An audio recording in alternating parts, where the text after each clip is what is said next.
Hi, this is Leigh, and I'd like to welcome you to Alchemy Intuitive Arts. And this is another episode of Dreamscape. This is part 2, an afterthought related to part 1 of the Dreamscape I recently posted. If you're a new subscriber, thank you.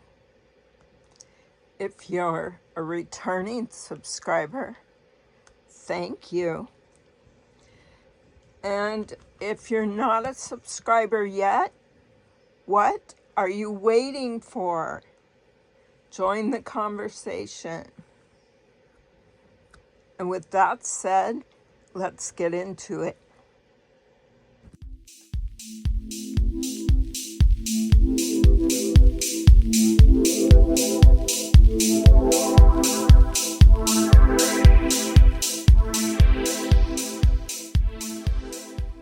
So today, as I said earlier, I would like to talk about part 2 to the last Dreamscape I posted. And that last Dreamscape related to a dream that I had. And I recommend you go back and listen to that one. But you can also just listen to this one independently. But if you listen to that one first, obviously, that's going to give you a little more depth. In fact, a lot more depth. But I will go into it here as well. So in the last Dreamscape, I was having a dream where there was a group of women. And again, as I said, take the gender as you choose. But what I saw was a group of women. And they were sending negative energy towards me. And so in the last dream, I discussed, all about that energy and the impacts of that energy and, why it's not good to send negative energy to people. And I also noted in that dream that there were a group of men kind of off in the shadows behind these women. And as I thought about it, I thought more of who are these men and what is their relationship to these women. And again, take the gender as you choose. I saw men in the shadows. So with them being in the shadows, that implied that they had some association with these women, that they had some alliance with these women. And it was almost like they were laying back, hanging back, observing. In fact, they were sitting in chairs, watching these other women who were standing up and doing this dirty work, so to speak. And so when I thought about that, I was like, are these women doing dirty work on behalf of these men? And it made me think about situations where women find themselves in competition. Perhaps they're in a situation where they view themselves in competition with other females. Maybe there's a person at work or a person in their family or a person in somebody else's family, or even a third-party person or a friend or something, any kind of relationship association. And perhaps the male, and what I was thinking is, or what I was seeing is that these males in the background were in association, as I said, with these women, but they weren't actively participating in this, flame throwing or whatever you want to call it, in this harassment or in this gossip or rumors or whatever it was, magic, black magic, whatnot, ill intention, whatever.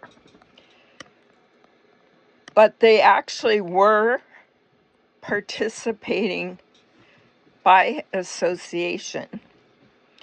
And it reminds me of particular situations that women can easily find themselves in, or that men will find themselves in, when another person puts you up to doing their dirty work for them in their behalf. Maybe if it's a man, he provides stability for that woman. Or maybe if it's a female, she provides gratification for that man. There's some kind of carrot that somebody's chasing that would cause them to do something to somebody else that is not their drama. Or perhaps they make it their drama. And when we engage in those activities, obviously, we are creating negative energy, and that negative energy can come back to us. And so the idea here is, who are you carrying water for? And in the tarot, water is viewed as emotion, as a form of energy. Emotion is a form of energy. So who are you carrying water for? Is there somebody that is putting you up to no good on their behalf so that their hands are clean and your hands are dirty? And this happens all of the time. It can be as simple as some kind of little petty rivalry where somebody doesn't like the clothes somebody wears, or their hair color, or their body shape, or the things they say, or, their demographic. Maybe they're from the wrong side of town, or, they don't have a certain pedigree, or maybe they're the wrong age. And, when I talk about age, there's limits, obviously. We won't go into that one, but everybody knows what the age of consent is. And this can be something small, like a petty rivalry. It could be something greater, like bullying, could be something harmful like violence. Perhaps your partner is asking you to do something for love. Do something for love. Demonstrate your love to me, because if you harm that person, I know you love me. Maybe you can harm them financially, or you can harm them at the workplace, or you can harm them, in their life, or you can harm something that's meaningful to them, like their pet or their car or, their livelihood, or even more significantly, their reputation that goes against their livelihood.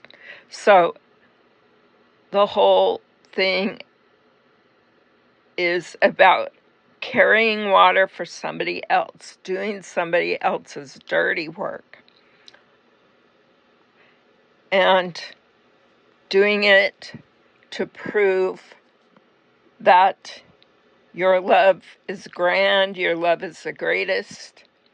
And people kind of get lost in this sauce, because if somebody is willing to put you up to dirty work, then clearly they don't love you.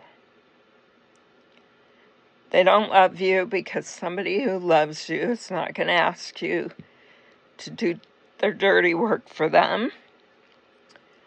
And if it's a criminal act, then, there's implications to those things. And there's karma. There's things that could befall you or family members or your pets or something dear to you. And sometimes that carrying water for somebody, doing dirty deeds, throwing rocks and hiding your hand, those acts will ultimately come back to you. Because if you do something knowing it is with ill intent, and you do something knowing that you could harm someone, knowing that you can undermine someone, knowing that, what you're doing has significant consequences, and you're asking somebody else to do it so that you don't have to take those consequences, well, obviously, that's not love. And so we all have to look at our own lives and say, am I willing to carry water for love, or for quote-unquote love? Am I willing to take karma for somebody else? And by the way, that original person is not exempt from karma, because it was their original thought, their original energetic thought that began the karmic cycle, and that brought that karma to somebody else. So their karma is actually going to be more intense, more significant, because they're causing somebody else to have karma. Now, they can't force that person to have karma, but that person gains that imbalance in their life with their free will, We all have choice. We all have a decision to make. We all can say yes. And if we knowingly, consciously know that there's going to be a bad outcome from a behavior that we do, then we're using our free will to support that energetic imbalance. And if harm does befall somebody, then,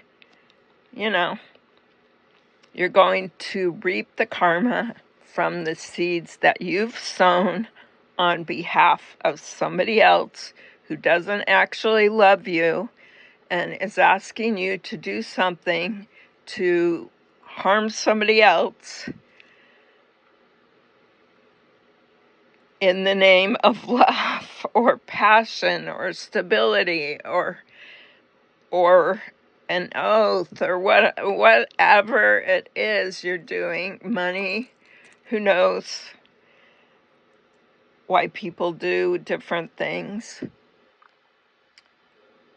Maybe they're coercing you into doing something.